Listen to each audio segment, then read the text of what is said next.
সকলে মিলে এই বিজেপিকে 2026 সালে বঙ্গোপসাগরে নিক্ষেপ করতে হবে। এই শপথ আমাদের সকলকে আজ এখান থেকে নিতে হবে। যেখান থেকে আমার অভিভাবকরা আছেন, আমার নেতৃত্বরা এখানে তারা বলবে, আমি কিছু স্লোগান দিয়ে আমার বক্তব্য শেষ করবো। সেই সঙ্গে সকলে এমন ভাবে আওয়াজ আপনাদেরকে তুলতে হবে, জয় বাংলা, জয় বাংলা, অভিষেক বন্দ্যোপাধ্যায় জিন্দাবাদ, অভিষেক ব্যানার্জি জিন্দাবাদ, অভিষেক ব্যানার্জি জিন্দাবাদ। মহামিছিল অনুষ্ঠিত হয়েছিল। আজকে গর্বের সাথে এটাও বলতে পারি, গাজলের মানুষ বহু মিছিল দেখেছেন গাজলের বুকে, কিন্তু আজকে একটা ব্লক, একটা বিধানসভা কেন্দ্র, হাজার হাজার মানুষের উপস্থিতির মধ্য দিয়ে একটা ঐতিহাসিক মিছিল এসআইয়ের বিরুদ্ধে আজকে এখানে সংগঠিত করতে পেরেছেন। সেই কারণে গাজলের সর্বস্তরের নেতৃত্ব, কর্মী, ব্লক সভাপতি সহ সবাইকে তৃণমূল কংগ্রেস মালদা জেলা কমিটির পক্ষ থেকে আন্তরিক অভিনন্দন, শুভেচ্ছা এবং ভালোবাসা জানাচ্ছে এবং আশা রাখছি আগামী দিনে গাজলের বুকে বিজেপির বিরুদ্ধে, বিরোধীদের বিরুদ্ধে লাগাতার আন্দোলনের মধ্য দিয়ে তৃণমূল কংগ্রেস ব্লক সভাপতির নেতৃত্বে, সমস্ত নেতৃত্বের নেতৃত্বে আরো বেশি সংগঠিত হবে। যে স্বপ্ন বিজেপির বন্ধু এখানে যিনি আছেন, বিজেপির বিধায়ক, তিনি স্বপ্ন দেখেছেন, আবার যেখানে সেখানে বলছেন, এরকম মিছিল বহু দেখেছি।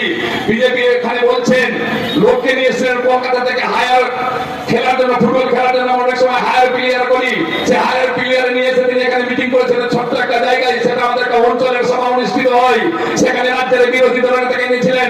আমরা আজকে প্রমাণ করি শুধু গাজল থেকে নয়, মালদা জেলার রাজনীতির মুখ থেকে আজকে আপনারা আমার বক্তব্য লিখে রাখুন। মালদা জেলার রাজনৈতিক ইতিহাসে বিজেপির সব থেকে খারাপ ফলাফল হবে মালদা জেলায় আগামী 2026-এর নির্বাচনে। এটা আমি আপনাদের দায়িত্ব নিয়ে এই সভা থেকে বলে গেলাম। যেখানে মানুষ যাচ্ছে সেখানে মানুষের একটাই প্রতিবাদ, একটাই গর্জন, বাংলার গর্জন, বাংলা বিরোধীদের বিসর্জন। কেন বিজেপি আজকে বাংলা বিরোধী? আজকে 2014 সাল থেকে বিজেপি কেন্দ্রের সরকারে আছে, আজকে প্রায় 10 বছর অতিক্রান্ত। মানুষকে শুধু হয়রানি ছাড়া বিজেপি কিছু দেয়নি।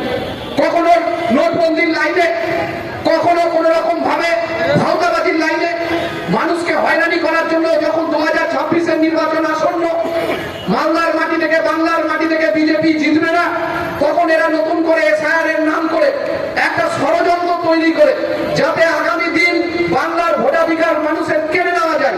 বাংলার মানুষ যারা তৃণমূল কংগ্রেসকে ভোট দেয়, তৃণমূল কংগ্রেসকে ভালোবাসে, তৃণমূল কংগ্রেসের নেত্রী মমতা বন্দ্যোপাধ্যায় এবং অভিষেক বন্দ্যোপাধ্যায়ের লড়াই আন্দোলনকে সমর্থন করে, তাদের নাম বাদ দিয়ে দেওয়ার জন্য আজকে এসআইআর এর ফোন দিয়ে গেছে। আপনারা 2021 সালে অনুভব করেছিলেন এই বিজেপি বাংলায় এসে কি বলেছিল, এনআরসি করবো, সিএ করবো। আজকে এসআইআর এর মাধ্যম দিয়ে কিন্তু লুকিয়ে আছে আগামী দিনের এনআরসি, আগামী দিনের সিএ। গাজলের বিধায়ক, ইংরেজ বাজারের বিধায়ক, বিভিন্ন জায়গায় যেখানে এদের বিজেপির নেতৃত্বে বিধায়করা আছে, এরা নতুন করে বলছে আমি তাকে সিএ দিব, অমুক ভাবে নাগরিকত্ব দেব। আজকে আমি দেশের নাগরিক, আপনি দেশের নাগরিক, আপনার আধার কার্ড আছে, আপনার ভোটার কার্ড আছে, আপনার ব্যাংকের পাসবুক আছে, আজকে আপনার রেশন কার্ড আছে, আপনার পরীক্ষার মাধ্যমিক, উচ্চ মাধ্যমিক, এই পদ থেকে শুরু করে যে যেখানে পড়েছেন সেখানকার সার্টিফিকেট আছে। তারপরে আজকে কেন আমাদেরকে দাঁড়িয়ে নাগরিকত্বের প্রমাণ দিতে হবে? এটা আমরা আজকের এই সভা থেকে বিজেপিকে প্রশ্ন করি।